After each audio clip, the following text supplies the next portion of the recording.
The water industry is under siege. According to research by the Legatum Institute think tank, 83% of the public support Jeremy Corbyn's pledge to renationalise the water and sewerage companies privatised 28 years ago. Even the Financial Times, which sees itself as a critical friend of business, has just run a series of attacks on the industry so splenetic one could be forgiven for thinking Thames Water had flooded the FT editor's cellar with effluent. It accused the industry of ripping off customers. There are, however, many reasons why renationalisation would be a waste of time and money. First, it is worth recalling why the industry in England and Wales it remains state-owned in Scotland and Northern Ireland was privatised in the first place. It was because the government of the day could see a looming need for huge investment, mainly to comply with European regulations, largely to impose higher environmental standards for Britain's rivers and coastlines and on drinking water quality. There are, however, many reasons why renationalisation would be a waste of time and money. Ian King moreover, having been built by the Victorians a century earlier, many water mains in Britain's towns and cities needed replacing. Leaks were commonplace and drinking water quality was being compromised by lead pipes. Remedying that would also require vast sums.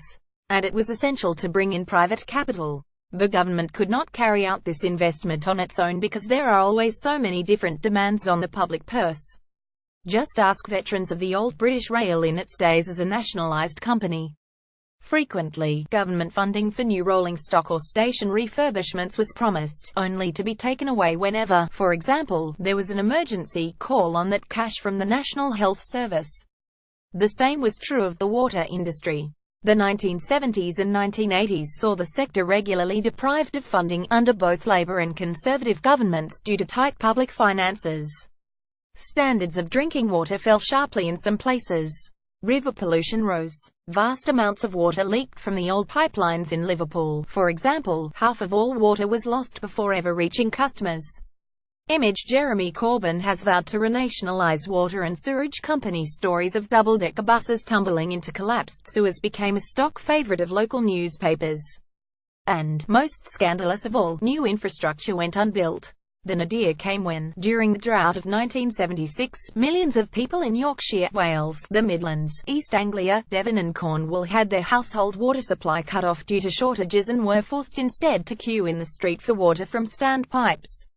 Privatisation enabled investment. More than £130 billion has been ploughed into the industry since 1989 as some unimaginable understate ownership and standards have shot up. There have been plenty of long, hot summers since but, thanks to investment in new reservoirs and pipes, households have not had to endure their supply being cut off as they did in 1976. The worst households have suffered is the odd hose pipe ban. It is often claimed finance is an obstacle to nationalisation because the government could not afford to compensate investors. That is not strictly true because, while the state would be compensating investors, it would be getting an asset in return. Image millions were left without water during the drought of 1976. The question is whether the asset could generate value for taxpayers. That would be unlikely if a nationalised water industry was forced by ministers to supply water and sewerage services on uneconomic terms. It is also doubtful, given past experience, whether in future the state could invest as much in such services as the private sector has done since 1989, and, given how the public sector already struggles to attract managerial talent from the private sector, there must also be a question as to whether the industry would be as well run as at present. Nor is it the case that water customers have been ripped off since privatisation. Household bills have fallen in real terms in at least 2 of the 5-year regulatory periods since privatisation in spite of the vast sums invested, and will rise by less than inflation during the current 5-year period. Regulator Ofwat says that had the industry stayed nationalised and investment continued on a pay-as-you-go basis, water bills would be at least 25% higher than at present. Moreover, the service provided by water and sewerage companies, post-privatisation, is great value. The average annual household water and sewerage bill in 201,718 will be £395. That's £1.08 per day to supply a household all the water it needs and to take away and decontaminate dirty bath, washing and toilet water. Put that in context. Even the most efficient modern toilets use 6 litres of water per flush. 6 litres of the cheapest bottled water available on Tesco's website last night cost £1.02. Image. Much of Britain's water infrastructure was built by the Victorians. Complaints about the water industry, meanwhile, are at an all-time low and, according to the independent water consumer watchdog, satisfaction with the industry is at record levels. If there ever was a time when water customers were ripped off, it was when water was state-owned and millions of households were sometimes paying for a service that had been cut off. It's also easy to imagine, if water were nationalized, how costs in the industry might rise and, by extension, household bills if water unions won national pay bargaining rights of the kind they enjoyed under state ownership. It's certainly unlikely that, under state ownership, bills would fall.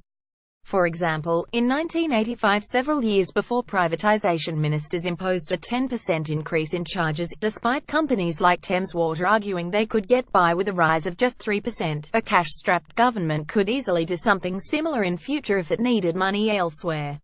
Apart from all the new infrastructure and vast improvements in environmental standards, privatization has delivered other gains. Since April this year, 5.4 meters businesses have been able to switch supplier, something an average of 12,000 have done every month since, while others have used the arrival of competition to renegotiate terms with their existing water supplier. Competition is forcing down prices and driving up innovation, benefiting the UK's biggest water consumers, which has to be good for everyone. Eventually, thanks to innovation in billing technology, households may also benefit from this. Water privatization has delivered in spades for consumers and businesses. Reversing it would be costly for consumers and would damage investment. Sky Views is a series of comment pieces by Sky News editors and correspondents, published every morning. Previously on Sky Views, Michelle Clifford. Where has the EU been amid the Catalonia crisis?